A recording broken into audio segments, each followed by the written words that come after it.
안녕하세요. 오늘도 사연살롱을 찾아주셔서 감사합니다. 저는 30대 워킹맘이에요. 왜 어른들이 그런 얘기들 하잖아요. 애가 뱃속에 있을 때가 편한 거라고. 애가 태어나면 그날부터 하루하루가 전쟁이라고 말이죠.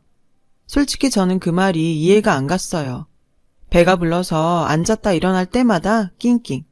맘 편히 돌아눕지도 못하고 조금만 걸어도 허리가 끊어지는 것처럼 아픈데 애가 뱃속에 있을 때가 편하다니? 그게 말이 되냐고요. 생각 같아선 불룩한 배에서 아이만 쏙 빼내면 당장이라도 예전 모습으로 돌아갈 수 있을 것만 같았거든요. 그런데 막상 아이가 태어나고 보니 밤낮 없이 울어대고 안아주랴 씻기랴 젖먹이랴 몸이 10개라도 모자랄 판이더라고요. 그제야 옛말 틀린 거 하나 없다는 걸 몸소 체험하게 됐죠. 하루 종일 아이랑 붙어서 씨름하다 보면 믹스커피 한 잔 마실 여유도 없어요. 밥도 애 잠든 틈에 싱크대 앞에 서서 국에 식은 밥 말아 후다닥 넘겨야 했고요. 눈물나게 처량한 신세였죠. 임신기간 동안 출산일만 손꼽아 기다렸던 건 애 낳으면 좀 편해질까 해서였는데 글쎄 애 낳자마자 바로 다음 단계 고생이 시작될 줄 누가 알았겠어요. 이렇게 쉴 틈 없이 부리는 직장이 있다면 모르긴 해도 노동청에 신고당해서 당장 업장 폐쇄됐을 테지만 우리 엄마들의 무임금 독박육아는 너무도 당연하게 받아들여진다는 게 도무지 이해가 안 가고 화딱지가 났어요. 그뿐인가요? 슬픈 멜로 영화를 봐도 눈물 한 방울 안 흘리던 제가 애 낳고 나서는 울보라는 별명이 생겼을 정도로 육아기간 동안 하루가 멀다 하고 눈물을 흘려야 했죠. 이번 생에 엄마는 처음이라 육아를 어떻게 해야 하는지도 모르고 매 순간 막막하고 정신적 육체적으로도 너무 지쳐서 나중엔 스스로 감정 컨트롤도 안 되더라고요. 게다가 저는 살림에 소질이 영 없거든요. 왜 일머리가 없다고 하죠? 제가 딱 그 짝이었어요. 밖에서 일할 때는 안 그러는데 살림만 하면 완전 먹통이 된다니까요. 버퍼링도 심하고 툭 하면 렉이 걸리는 깡통 PC처럼 말이죠. 그중 요리 실력은 최악 중에 최악이었죠. 아무리 싱싱하고 좋은 재료도 제 손을 거치면 먹을 수 없는 게 되어버리거든요. 결혼하고 처음으로 제가 해준 아침밥을 먹게 된 남편은 앞으로 요리는 자신이 하겠다고 했을 정도예요. 사실 남편의 살림 솜씨는 웬만한 전업주부들 뺨칠 정도예요. 대학 때문에 서울로 올라온 뒤로 오랜 시간 자취생활을 해온 탓에 청소며 빨래는 물론 심지어 어떤 음식이든 한번 먹어보면 비슷하게 흉내낼 정도거든요. 남편과 내 역할이 바뀌면 딱인데 라고 생각한 적이 한두 번이 아닐 정도로 말이죠. 그렇게 초보와 엄마의 눈물겨운 육아 고군분투가 이어지던 어느 날이었어요. 드디어 애 젖을 때는 날이었죠. 그동안 제가 오매불만 기다렸던 바로 그 디데이였죠. 모유 수유를 하느라 못 먹었던 기름진 음식이며 매운 음식들, 무엇보다 시원한 맥주 한 캔이 간절했거든요. 자기야, 이따 퇴근할 때 우리 단골집에 들러서 매운 닭발 좀 사다 주라. 편의점에 들러서 맥주도 한 캔 사다 주면 완전 땡큐고. 그간의 제 고생을 누구보다 잘하는 남편은 흔쾌히 그러마했어요. 그래서 저는 남편이 출근한 그 순간부터 남편의 퇴근을 눈이 빠지게 기다렸죠. 그런데 7시가 넘도록 남편이 오질 않는 거예요. 연락도 없고요. 야근을 하나 싶어 전화를 걸어봤지만 신호만 갈 뿐 받지 않더라고요. 또 시작인가 보다 했어요. 사실 제 남편은 다 좋은데 전화를 잘 안 받는 나쁜 버릇이 있거든요. 눈앞에서 전화벨이 울려도 업무와 관련된 전화가 아니면 안 받아요. 아주 사람 환장하게 하는 버릇이죠. 그걸 알면서도 걱정이 되는 건 어쩔 수 없었어요. 무슨 일 있나? 혹시 오다가 사고라도 당한 거 아냐? 시간이 흐를수록 오만 가지 생각들로 머릿속이 복잡해졌어요. 경찰에 신고라도 해야 하는 게 아닐까 막 그런 생각을 하던 때 초인종이 울렸어요. 덕분에 잠이 들어있던 애도 깼죠. 술에 취해 해롱거리며 들어온 남편은 씻지도 않은 손으로 애를 끌어안고 애 얼굴에 뺨을 비벼댔어요. 자다가 깨내는 놀라서 자지러지게 울어대는데 남편은 뭐가 좋다고 연신 우르르 까꿍을 해댔어요. 그런 남편이 정말 꼴보기 싫더라고요. 그래서 남편한테서 애를 뺏어 들었어요. 그리고 기다렸다는 듯이 그동안 쌓였던 불만을 터뜨렸죠. 잘하는 짓이다. 일찍 들어온다던 사람이 하루 종일 전화도 안 받고 밤늦겐 들어와서 뭐 하는 짓이야? 아빠라는 사람이 얘한테 술 냄새나 풍기고 정신이 있는 거야 없는 거야. 어쩜 그렇게 얘한테 신경을 안 쓰냐? 애는 나 혼자 만들었니? 나만 부모야? 자기는 어떻게 늘 자기밖에 몰라? 난 우리 시원이 태어나고 지금까지 단 하루도 쉬어본 적 없어. 하루 종일 애랑 씨름하느라 마음 편히 앉아서 밥 한 끼 먹어본 적 없다고. 근데 자긴 술까지 먹고 들어와선 겨우 재워놓은 애까지 깨워? 애 다시 재우려면 내가 몇 시까지 뜬 눈으로 세워야 하는지 알아? 도와주지는 못할 망정 어떻게 이러냐고. 나도 힘들어 죽겠어. 힘들어 죽겠다고. 사실 이렇게까지 화낼 일은 아니었는데 화를 내다 보니 감정이 격해져서 멈춰지지가 않더라고요. 그래서 내친 김에 버릇 좀 고쳐놓자 했죠. 그런데 글쎄 남편이 뭐라는 줄 아세요? 야, 애는 너만 키우냐? 고작 애 하나 키우면서 왜 그리 유세야? 딴 집 여자들은 애 둘 셋이 키우면서도 밖에서 돈까지 잘만 벌어오더라. 근데 넌 뭐가 그렇게 베베 꼬여서? 허구한 날 불만이야. 그럴 거면 육아고 뭐고 다 때려쳐. 내가 육아휴직하고 애 볼 테니까. 집구석에서 애 끼고 뒹굴거리는 주제에 그럴 거면 차라리 나가서 돈이나 벌어. 그래?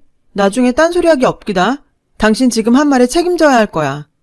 저는 A4 용지를 남편한테 내밀었어요.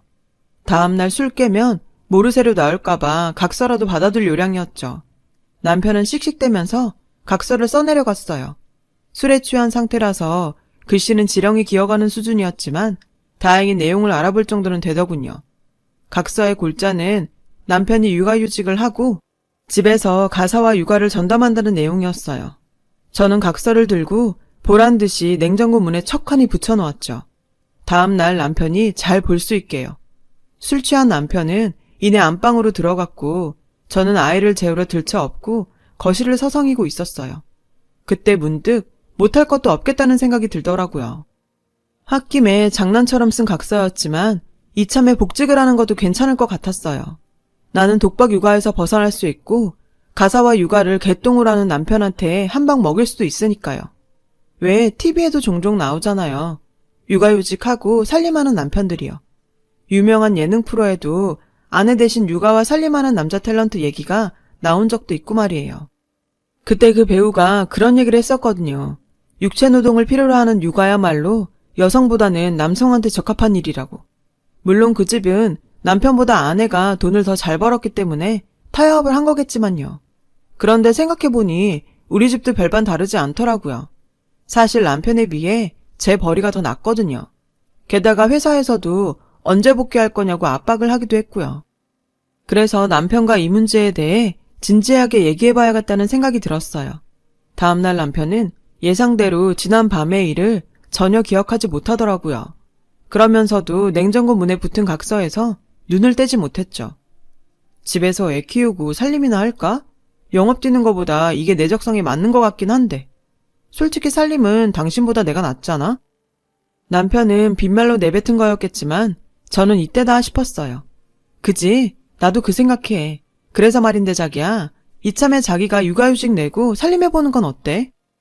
저는 남편 앞에서 피칭하는 심정으로 역할 변화에 대해 참고 자료까지 보이며 진지하게 설득에 나섰어요. 처음엔 장난처럼 받아들였던 남편은 현재 상황과 변화된 상황의 결과 비교를 보고는 눈빛이 변하기 시작했죠. 솔직히 나도 주변 시선만 아니라면 집에서 살림해보고 싶긴 해. 그게 내 적성에도 맞는 것 같고. 남편 마음이 흔들리기 시작했죠. 그날 이후 일주일을 고민하던 남편은 회사에 육아휴직을 신청하기로 했어요. 저는 남편의 휴직 신청에 맞춰 회사로 복귀할 준비를 시작했고요. 물론 시어머니는 엄청 반대를 하셨죠. 남사스럽게 어떻게 남자가 살림을 하냐면서 펄쩍 뛰시더라고요. 하지만 다행히도 시아버님께서 허락을 해주신 덕분에 결국 시어머님은 고집을 꺾고 말았어요. 저희 친정 부모님은 딱히 반대까지는 아니었지만 그래도 애는 엄마 손에 커야 맞지 않겠냐고 하시더라고요. 하지만 제 살림 솜씨를 익히 아시는 터라 반대까지는 안 하셨어요. 그렇게 저는 다시 회사로 복귀를 하게 됐고 남편은 전업주부로 업무 변경을 하게 되었답니다. 육아휴직을 마치고 다시 출근을 하던 날 어찌나 기쁘던지 하늘을 날 것만 같았죠. 그건 저만 그랬던 건 아니었어요. 적성에 맞지 않는 영업일을 해야 했던 남편은 실적 눈치도 안 보고 자신이 잘하는 살림과 육아를 하게 되어서 전보다 생기 넘치게 변했거든요. 저희 부부한테는 윈윈인 셈이었죠. 시간은 흘러 남편의 육아휴직 기간이 끝나갈 즈음이었어요. 지난 1년 동안 역할 변화에 만족스러웠던 탓에 남편의 복직이 꽤 아쉽더라고요. 게다가 남편마저 직장에 복귀하게 되면 아이를 어린이집에 보내야 하는데 아직 2살밖에 안 된 아이를 기간에 맡기는 게 마음에 걸렸어요. 그렇다고 애를 봐줄 사람도 없었고요. 나 이참에 그냥 회사 관둘까? 남편이 작정한 듯 먼저 얘기를 꺼냈어요. 솔직히 저도 내심 바라던 바였지만 회사를 관두라고 말하는 게 미안해서 말도 못 꺼내고 눈치만 보고 있었거든요. 당신 정말 후회 안 하겠어? 지금 경력 단절되면 나중에 재취업하기 힘들어질 텐데 정말 괜찮아? 남편은 당장 업무 복귀를 해도 힘든 건 마찬가지라며 관두는 쪽을 선택했어요. 그렇게 남편의 희생 덕분에 우리는 다시 평화로운 일상을 보내게 되었죠. 본격적으로 전업주부로 살게 된 남편은 살림은 물론 육아에도 재능을 보였어요. 맘카페에 가입해 정보를 나누고 더 이상 안 쓰는 육아용품은 다른 집 엄마들과 교환해서 사용하며 알뜰한 생활을 했죠. 정기적으로 자신과 같은 살림남들과 모임도 갖고 외부 활동도 열심히 했어요. 4살 된 아이가 어린이집에 가면서부터 시간적 여유가 생기자 남편의 외부 활동도 더욱 활발해졌고요. 그러던 어느 날이었죠. 휴대폰이 망가져서 새 휴대폰을 바꾸러 매장에 갔다가 키즈폰을 보게 됐어요. 아이의 안전을 위해서도 그렇고 전화를 잘 안 받는 남편을 대신해서 비상시 연락용으로 하나 사두면 좋겠더라고요. 그래서 목걸이형으로 사다가 아이 목에 걸어주었죠. 딸애가 좋아하는 애니메이션 캐릭터가 그려져 있어서 말 안 해도 아이는 늘 목에 걸고 다니며 좋아했어요. 남편은 굳이 전자파가 나오는 휴대폰을 애한테 왜 사줬냐고 한 소리 했지만요. 살림에 재미를 붙인 남편은 살림과 육아를 하면서 느낀 것들을 블로그에 일기 형식으로 올리기 시작했어요. 그게 입소문을 타서 인터넷상에서 남편은 육아남으로 꽤 인기를 얻었죠. 덕분에 동네에서는 유명 인사가 따로 없었어요. 그러다 보니 남편은 집을 비우는 날이 점점 늘어갔죠. 심지어 주말에 가족여행도 마음대로 못 갈 정도로 남편은 바빴어요. 남편이 바빠지면서 아쉬운 부분도 있었지만 그래도 자신의 영역에서 나름 자리를 잡고 있는 남편을 보니 그동안 미안했던 마음이 조금은 가시더라고요. 남편이 자랑스럽기도 했고요. 내심 남편한테는 늘 미안했거든요. 세상에 어떤 남편이 아내가 사회생활 하도록 자진해서 살림과 육아를 맡아주겠어요. 그런 면에서 저는 복받았다고 생각했어요. 남편의 더러운 이면을 보기 전까지는요. 툭하면 밖으로 도는 남편을 의심하게 된 건 딸아이의 입에서 나온 의문의 동네 이모 때문이었어요. 누구? 동네 이모? 그게 누군데? 딸아이가 동네 이모에 대해 얘기를 시작한 건 3개월 전쯤이었어요.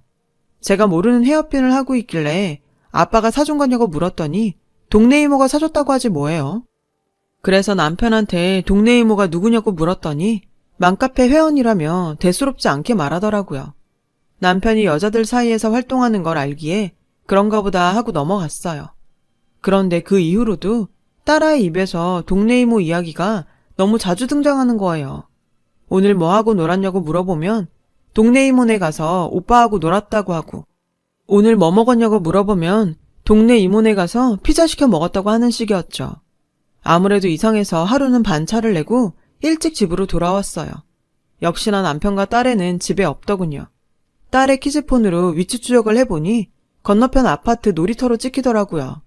그래서 가보니 딸애가 비슷한 또래의 사내아이와 놀이터에서 놀고 있었어요. 하지만 둘러봐도 남편은 보이지 않았죠.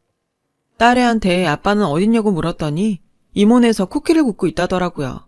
그래서 딸애와 함께 그 집으로 가려고 했더니 사내애가 앞을 막아서지 뭐예요. 4시 전에는 집에 들어오지 말랬다나요? 순간 불길한 생각이 들었어요. 그래서 딸애한테 그동안의 행적을 물었어요. 딸애의 말을 통해 추론해보니 남편의 외도는 거의 확실했어요. 단지 물증만 없을 뿐이었죠. 한참을 설득한 끝에 저는 사내아이를 통해 현관 비밀번호를 알아냈어요. 아이들에게는 어른들끼리 할 얘기가 있으니 놀이터에서 놀고 있으라고 했죠. 그리고는 그 여자 집으로 향했어요. 이런 상황은 처음이라 어떻게 대처를 해야 할지 모르겠더라고요. 일단 증거를 남겨야 한다는 생각으로 휴대폰을 동영상 모드로 맞춰놓고 현관 번호키를 눌렀어요. 집 안에 들어가 보니 남편도 이모라는 여자도 보이지 않았어요. 그때였죠. 안쪽 방에서 여자 신음소리가 들렸어요. 그 소리를 듣자 사시나무 떨리듯 다리가 후들거리더라고요. 비록 의심은 했지만 짐작했던 상황이 눈앞에서 벌어질 줄은 몰랐거든요. 심호흡을 하곤 떨리는 손으로 문고리를 돌렸어요. 그리곤 본능적으로 휴대폰을 방 안으로 들이밀었죠. 그러자 침대 위에서 남편과 뒤엉켜 있던 여자가 제 등장에 귀신을 본 사람처럼 깨악깨악 소리를 질러댔어요. 여보. 그제야 저를 발견한 남편은 사색이 돼선 여자와 함께 이불 속으로 숨더군요. 저는 주방으로 가 정수기에서 뜨거운 물을 한 바가지 퍼다가 이불에 뿌렸어요. 그러자 남편과 여자가 비명을 지르며 이불 밖으로 튀어나오더군요. 저는 그 모습을 놓치지 않고 동영상으로 남겼어요. 당신 뭐야? 왜 남의 집에 와서 행패야? 이거 명백한 주거침입이야. 여자는 제게 눈을 흘기며 발악하더군요. 당장이라도 경찰을 부르겠다며 엄포를 놓으면서요. 그렇게 해. 할 수 있으면. 볼만하겠다. 경찰들도 간만에 눈요기 좀 하겠네. 발정난 개들도 아니고 이러고 싶니? 환한 대낮에 애들은 놀이터에 방치해두고 부모란 것들이 이런 짓거리를 하고 싶냐고. 니들 오늘 어린이집 사정상 애들 일찍 마친 건 알고 있니? 니들 즐기느라 애들은 안중에도 없지? 어린이집에서 2시간 일찍 도착했는데도 니들이 4시까지 집에 들어오지 말라고 해서 놀이터에서 시간 때우고 있더라. 애들한테 쿠키 구워준다고 했다며? 니들은 쿠키를 홀딱 벗고 침대 위에서 굽냐? 이 더러운 것들아. 애들한테 니들 먹일 쿠키 굽는다고 방해하면 안 된다고 했다며. 그런데 애들이 그 말을 정말 믿었을까? 이 멍청한 것들아. 이미 애들은 니들이 집에서 뭐 하는지 다 알고 있어. 니들이 어떤 사이인지, 왜 자기들을 밖에서 놀게 하는지 이미 다 알고 있다고. 그 어린 것들한테 니들이 무슨 짓을 했는지 알기나 해? 이 시궁창 쓰레기 같은 것들아. 적어도 니들이 부모라면 이런 더러운 짓거리에 애들은 끼어넣지 말았어야지. 애들한테는 절대로 들키지 말았어야지. 어떻게 애들을 니들 방패로 이용해? 그제야 여자는 하얗게 질린 얼굴로 주저앉았어요. 남편도 2 손으로 얼굴을 감싸주더군요. 조금 전까지 당당하더니 왜 이러실까? 이제 와서 부모인 척 쇼하는 거야? 침대에서 하던 거 마저 해. 침대에서 쿠키나 실컷 구우라고. 저는 베개를 집어던지며 말했어요. 여보, 내가 잘못했어. 당신은 못 믿겠지만 오늘이 처음이었어. 정말 처음이었다고. 내가 잠깐 미쳤었나 봐. 실수였어. 그러니까 제발 한 번만 용서해주라. 남편은 무릎까지 꿇고 앉아 싹싹 빌며 용서를 구했어요. 반면에 여자는 어차피 이렇게 된 거 막 나가기로 했는지 아무 일 없었다는 듯 뻔뻔한 얼굴로 옷을 걸쳐 입더군요. 처음 같은 소리하고 자빠졌네. 지난 4월부터 지금까지 스쿨버스가 이 아파트에서 내려줬다고 시원이가 그러더라. 스쿨버스 기사한테도 확인했어. 적어도 니들은 3개월 이상 이 집에서 이런 짓거리를 해왔던 거야. 관리실에 말해서 CCTV 확인하면 다 나오는데 어디서 개수작이야. 내가 네 거짓말에 한두 번 속니? 회사에서 영업 실적 못 올려서 잘려놓군. 그간 육아휴직했다고 속인 거 알면서도 너 인생 불쌍해서 눈 감아줬어. 언젠가 아버님이 울면서 전화하셨더라. 네가 회사 잘리고 받은 퇴직금으로 매달 월급인 척 통장에 돈 넣는 꼴 더는 못 보겠다고. 너 회사 관두고 나서 내가 왜 퇴직금 얘기 안 꺼냈는지 모르겠니?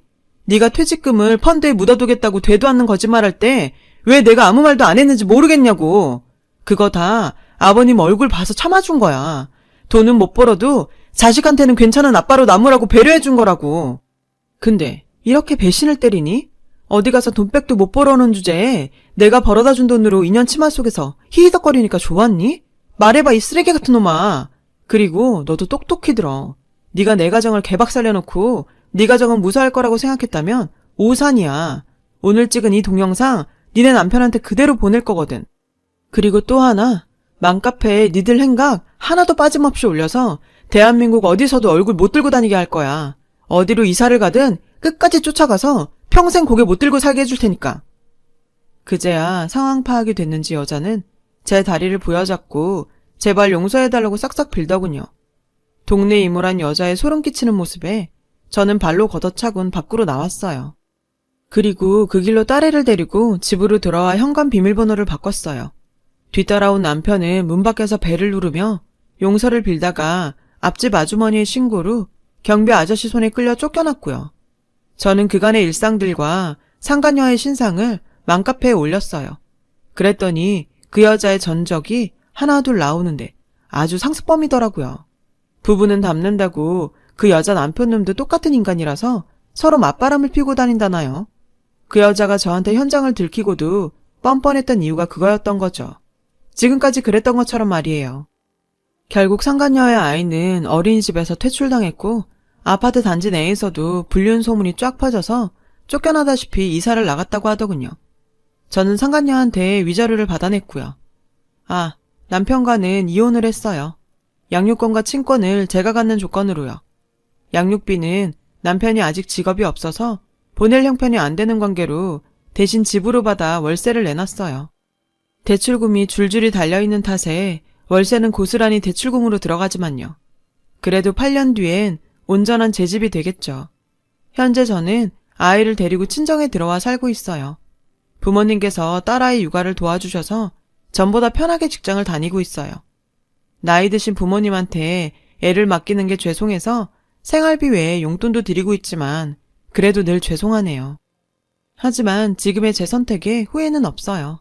아마 딸아이도 나이가 들면 제 선택을 이해해 주리라고 믿어요. 참고 사는 것만이 미덕이 아니라는 걸 딸아이도 잘 알 테니까요. 이렇게 털고 나니 제 마음도 더 홀가분합니다. 제 사연을 들어주셔서 감사드려요. 건강 조심하시고 좋은 하루 되세요. 여러분, 사연 댓글에 응원과 현명한 조언 부탁드려요. 좋아요와 구독은 저에게 큰 힘이 됩니다.